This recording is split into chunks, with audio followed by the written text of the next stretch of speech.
By the time they're 19 or 20 years old, they will have used the phone for 10 years, and we have no idea what type of risk that's carrying.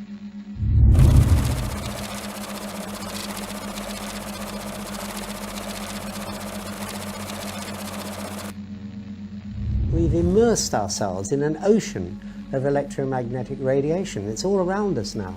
Invisible, we can't see it, but we know it's there. Every time you lift up your mobile phone, you know it's there. It's very, very hard to turn the clock back, or if not impossible to turn the clock back. But we need to be aware of the adverse health effects so that we have the choice of taking precaution against the exposures. At present, the World Health Organization statements regarding this are that it is real. We were not the only cancer cluster around a foam mast. There are many cancer clusters around foam masts. Most of the cancers which will arrive haven't arrived yet. How could we have possibly thought putting microwaves to our brain was safe? We just don't fully understand yet what we're doing. Is this a real condition? Yes, absolutely it is. At present, the World Health Organization statements regarding this are that it is real and symptoms can be severe and disabling. Figures for electromagnetic hypersensitivity are around 2 to 3%. Those are people who've had their life extremely affected by this condition. But, as I've previously mentioned, on a cellular level, 100% of people are reacting. That means that the healthcare consequences of not taking this seriously and not recognising it are potentially huge. And the numbers of people that have mild or moderate electrical sensitivity are probably far higher than we estimate. A dialing tone. And that's quite an achievement, because it's one thing to transmit a conversation, it's another to transmit accurate digital information. Now, an extension at the Research Institute in Chelmsford, which has perfected this technique. On the other end of this should be Liz Charnock. With the advent of the mobile phone in the 1980s, came the need to build a network of antennas to support them. Since then, the telecom companies have erected over 5 million mobile phone masts around the world. But incredibly, prior to filling the air with microwave frequencies, they didn't conduct a single piece of research to ensure there wouldn't be any long-term health effects from such exposure. The grid was built without first making sure it was safe. Thank you for your help.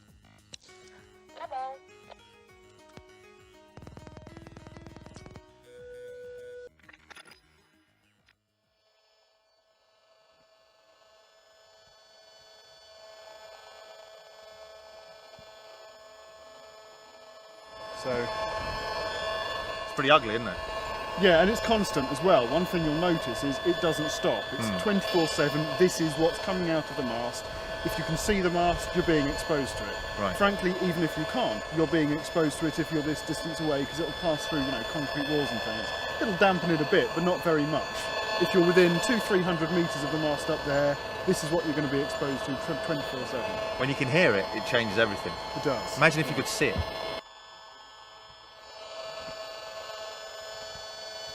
I mean, it'd be the equivalent of sort of, seeing a daily smog. Yeah.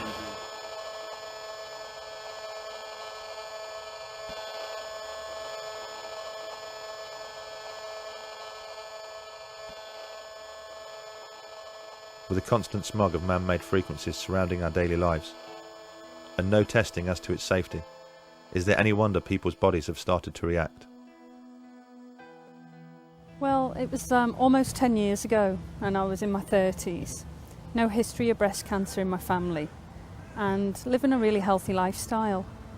I'd been living next to a foam mast for many years, over 7 years by then. How far was that from? It was 100 metres from the house. Right, so pretty close. Yeah, and for years I'd been having symptoms which hadn't related to the foam mast, because I didn't know anything about the condition of electrosensitivity then. And I'd been having vertigo, sleep problems, headaches, sharp pains in my head. And I'd often visit the doctor only to be told it was either stress or a virus. And then, just out of the blue, I was diagnosed with breast cancer. and it was the biggest shock of my life. And at first I thought, well, it's bad luck, you know, it's just unlucky, it's me. And started to go through my treatment. And it was then I started bumping into neighbours in the hospital. And I only lived in a small village. Right. And started bumping into other young ladies as well, who were neighbours. Young? Who, how old? oh, well, I was the youngest in my 30s, but the Right. others were in their 40s or early 50s. Right, that's very young. And that was 5 of us all diagnosed at once, within 6 months of each other, with breast cancer. There were only 18 houses in the village surrounding the foam mast, so Eileen decided to conduct a survey to see if anybody else had suddenly started suffering ill health. What came back really frightened us. Lots of people were reporting the same symptoms that I've been suffering with for years. Vertigo. Yeah, the headaches, the vertigo. But there was other young women in the village who were having fertility problems and pre-cancer cervical cells. Other young ladies who'd had breast cancer benign lumps, and there were other conditions of cancer as well in the area. One of our neighbours, who was only 51, had developed motor neurone disease, and he unfortunately died. And so we unearthed a horrendous can of worms. We've done a count of 77 people in the houses. And out of 77 people, how many people were suffering biological effects? The estimate was around 70%. People 70% of people who'd had effects over the years with biological effects, sleep problems, skin rashes, benign lumps or cancer. Yeah, it was it had a big impact on people in the village. I think this is a global, massive problem. We found since then that we were not the only cancer cluster around a foam mast. There are many cancer clusters around foam masts. And we'd worked with a local scientist where we looked at other foam masts that have been in areas for a long time and conducted other surveys and found other cancer clusters as well.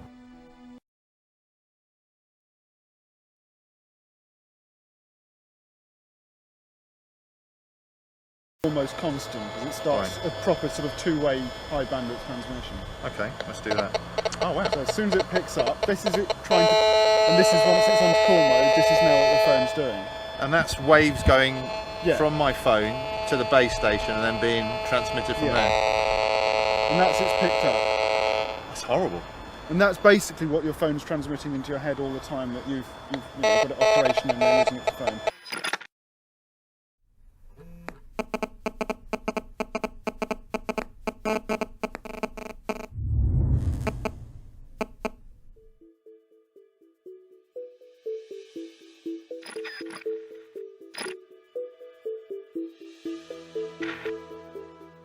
It's hard to imagine a piece of technology which has accelerated into our lives quite like the mobile phone.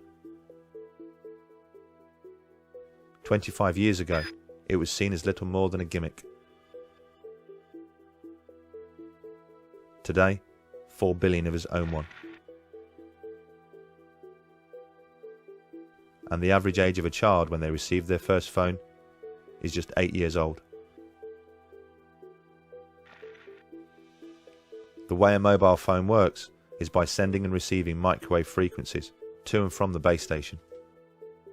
So having a phone pressed against your head inevitably means your brain is being exposed to those waves. Does the brain react to this exposure? A recent American study shows it absolutely does. Every millimetre of skull helps protect the brain against the phone's microwave radiation, and therefore lowers the phone's SAR rating. Children get their first phone at the average age of 8 years old. An 8-year-old skull is considerably thinner than that of an adult. So you would hope that phones are tested against a skull which represents the thickness of that of a child. The SAM head is an average shaped and sized human skull. The average of 10,000 people has been taken in terms of their head measurements, and this SAM phantom head has been created, which is an average human skull. Obviously the head of an average human being is considerably larger than that of an 8-year-old child. But when we investigate the company that makes the Sam Phantom head, we discover that the news is even worse. The Sam Phantom isn't just the average of 10,000 people. It's the average of 10,000 US Army personnel. And US Army personnel most certainly have a larger, bigger, thicker head than the average 8-year-old. It's pretty reasonable to assume that if most mobile phones were tested against the skull of an 8-year-old, they would fail.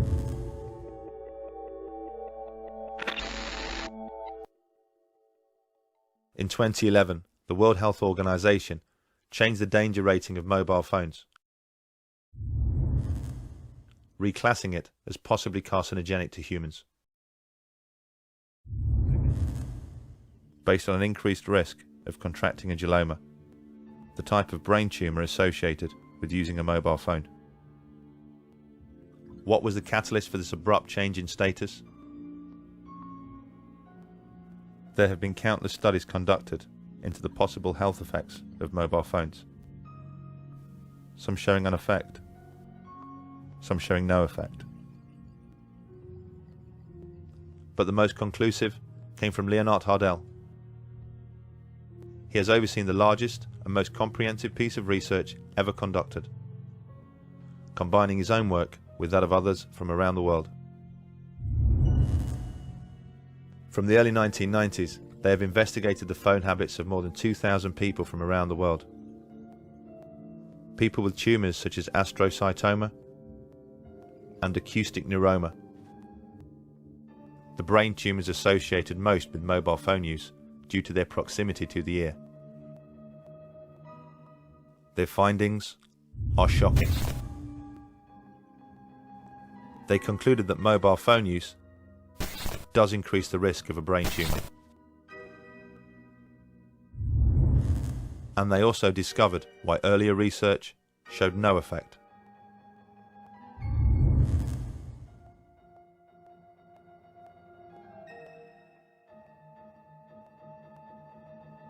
I think there's more evidence that it's carcinogenic than just possibly carcinogenic, but I can understand it in a way because most of the cancers which will arrive haven't arrived yet. I mean, people haven't been using cell phones for long enough for the true effect to become apparent. As is the case with other carcinogens, it takes at least 10 years before you start to see an effect from the exposure.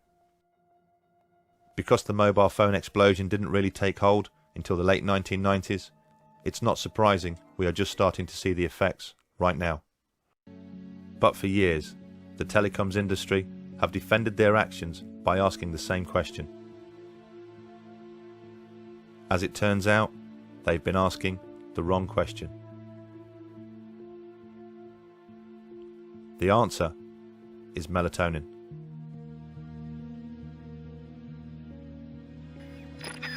You know, melatonin is a hormone, and believe it or not, it's made in the brain.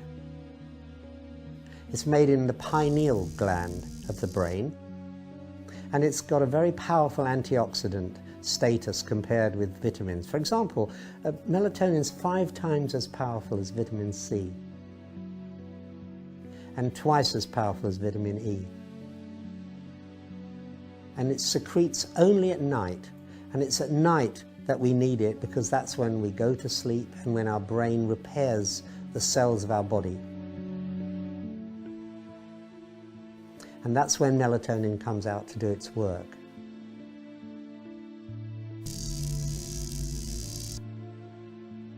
Each day, our body loses about 500 million cells.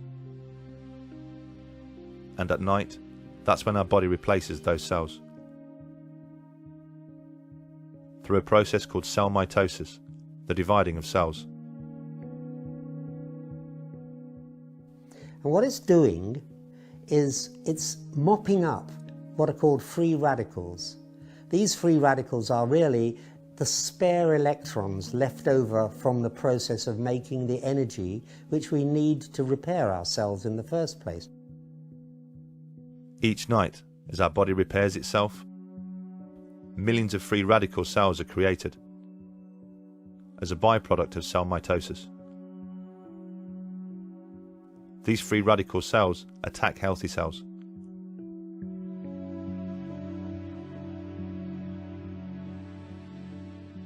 It is universally agreed that the free radical cell is the main causal factor in most cancer. Our body's main defense against these free radicals is its most powerful antioxidant, melatonin. It passes into the bloodstream, and its job is to act as a natural antioxidant, a natural anti-cancer agent. Melatonin is a very, very powerful anti-cancer agent. What it does is it acts as what's called an oncostatic agent, that is, it protects you against cancer. It controls the sleep-wake cycle so that you get a good night's sleep when you've got proper melatonin. It's an anti-aging molecule. In other words, by mopping up those free radicals, it leaves your skin and complexion looking younger.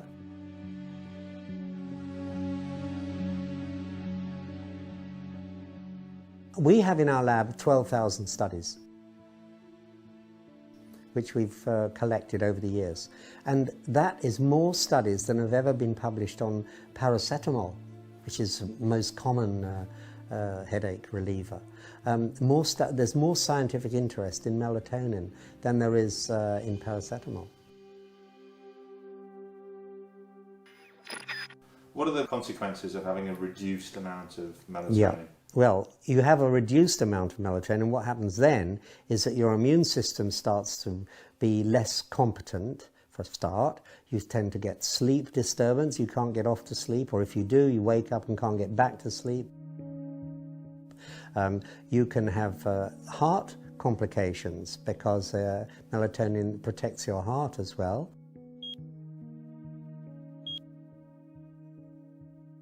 And you're much more prone to disease because your immune system is not functioning at its best. So these are some of the things that happen when you have a lowered melatonin level. And for example, the average woman with breast cancer has only got 1/10 of the melatonin of a normal woman of her age. And for people with prostate cancer, they've got less than half the melatonin that they should have. Autistic children have less than half the melatonin levels that they should enjoy. Reduced melatonin in night shift workers, because they're working at night and exposed to light, they don't produce nocturnal melatonin, is known to produce a 50% increase in breast cancer risk. And the International Agency for Research on Cancer, IARC, has actually classed night shift work as a class 2A probable carcinogen because of this melatonin reduction. There are lots of studies now showing that people on night shifts or people who are blind have different cancer rates than the average population. And most of those studies support the view that the absence or the lowered melatonin has an adverse effect on health. Because the body only repairs itself at night, melatonin is only produced when the pineal gland senses that no light is present. What happens is that the pineal gland is light sensitive. It's sitting right where your brain receives signals from your eyes, that crossover point in the middle. It's called the suprachiasmatic nuclei, and the connections from there goes directly to the pineal gland to tell it whether there's any light around or not.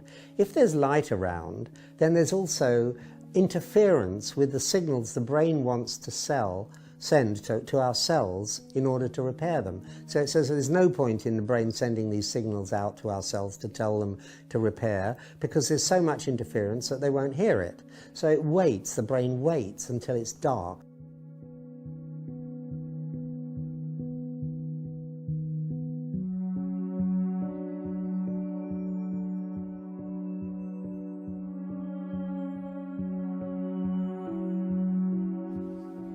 What kind of research has shown that there's an effect on melatonin production from electric fields, magnetic fields, radio waves? Right, well, the Battelle Institute in America has done a lot of work on this way back from the late 1970s, in fact. And their scientists there, Barry Wilson and Dick Stevens and people like that, started thinking that because we know that if you turn the light on, then the brain stops making melatonin, they thought, well, maybe our brains can't distinguish between electric fields and that we make ourselves artificially, and the natural light that we all know happens during the daytime, because we just don't make melatonin in the daytime. For very good biological reasons. So they thought, well, maybe these electric fields are suppressing the synthesis of melatonin, and that in turn is leading to cancer, breast cancer particularly, in women, because they don't have the immunological protection that they would otherwise have. So the brain interprets radio waves as being light waves? Yeah, we don't know the difference.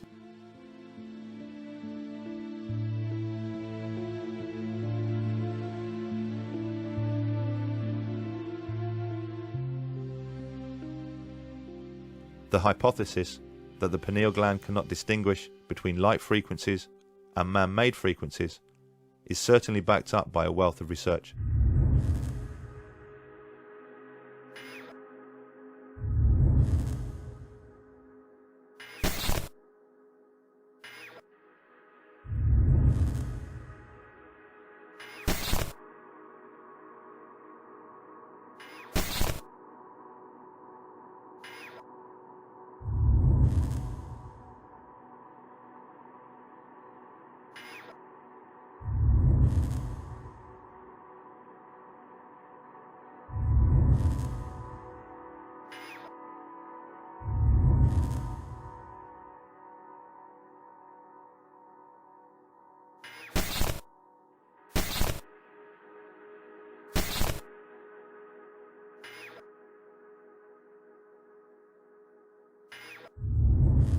Do you think it's pretty conclusive that electric fields, magnetic fields, radio waves affect the production of melatonin? This research, which shows that kestrel melatonin levels fall with exposure, that white storks nesting on buildings near to radio masts have lowered progeny compared with stork nests a long way away from radio masts, studies on ants, studies on bees, and studies on birds of various kinds, studies on marine mammals, all point in the same direction. But then there are studies in the laboratory of cells in the pineal gland which actually synthesizes the melatonin, and looking at the effects of magnetic fields on those cells.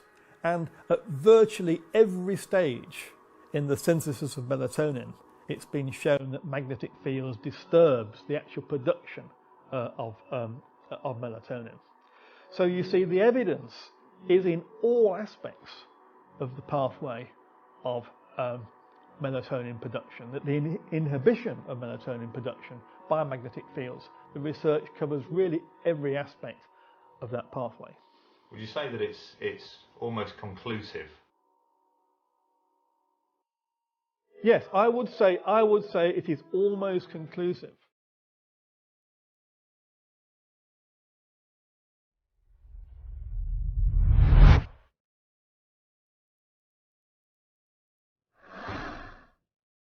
The genius of our body means it is able to counter the production of free radicals with the production of melatonin. We have created in ourselves a precise balance, a perfect system of defense. But over the last few decades, our surroundings have changed, and changed exponentially. To the naked eye, the world appears to be the same. But at a cellular level, it is the biggest change in environment life has ever encountered.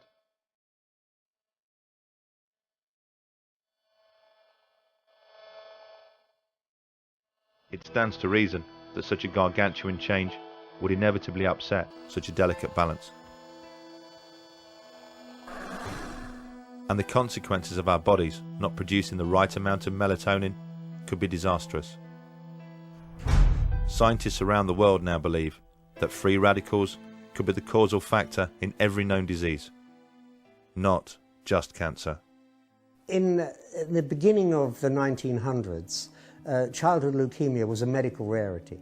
We've seen nothing but an increase in childhood leukemia ever since that point. It's going up every year by about 2%.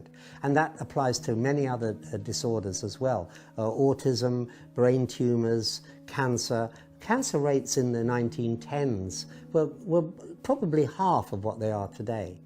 And many other diseases are being connected by studies, by scientific studies, with exposure to electromagnetic fields and radiations. Not just power lines, but also to radio fields and microwave fields. Because we've in the last 50 years, really, we've immersed ourselves in an ocean of electromagnetic radiation. It's all around us now. Invisible, we can't see it, but we know it's there. Every time you lift up your mobile phone, you know it's there. It's very, very hard to turn the clock back, if not impossible to turn the clock back. But we need to be aware of the adverse health effects so that we have the choice of taking precaution against the exposures. If that's what we wish to do, that's what we need to do. I think we're getting to a point in science where we almost don't have a control group to be able to test things like this, because almost everybody has a mobile phone, almost everybody has Wi-Fi, almost everybody is exposed to electromagnetic fields. Yes, we are reaching a situation where so many people are exposed to electromagnetic fields from mobile phones and Wi-Fi that we no longer have a control population to look at the difference between the health of people who are exposed versus the health of people who are not exposed. If I can take an analogy, we did find out that smoking caused lung cancer. That was because some people did not smoke, and they were a control group. If everyone had smoked, we may never have found that smoking caused lung cancer. And everyone would have been dying of lung cancer, and it would have been regarded as a sort of natural disease without ever having a link with smoking. What's happening with mobile phone exposure is we are losing this population of people who are not exposed. Even the few people who don't own a mobile phone are surrounded by the radiation from the mobile phone when they go shopping, when they go on a train, wherever they go. It's not just the canary down the mine like myself. Eventually, if you simply increase the electromagnetic fields in the atmosphere, which we're doing, and we're now got a million times more electromagnetic fields, microwaves in the environment than we had 30 years ago, eventually it'll start to affect you. It's very, very hard to say where we might be in 15 years' time, but I would very much hope within a few years' time we do recognise just how much these ill health effects are actually costing society. And then we might wake up and look at the causes and realise we have to do something about the causes. We are beings of frequency, electricity, light, and magnetism. Although we have embraced the wireless technology and accepted it into our everyday lives, at a cellular level, our bodies haven't. The frequencies that now surround us are as alien to ourselves as they would be to our eyes, if only we could see them.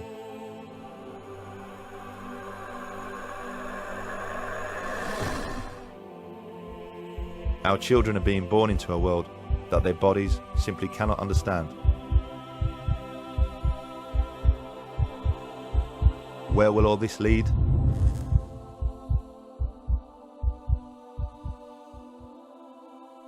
As this film is being made, 4G technology is being rolled out around the world. To accommodate this, the ceiling levels are being increased. Wi-Fi is in almost every single home, school and business, surrounding us constantly. Deck phone technology is the norm in almost every single household. We just need to open our eyes and see the problem.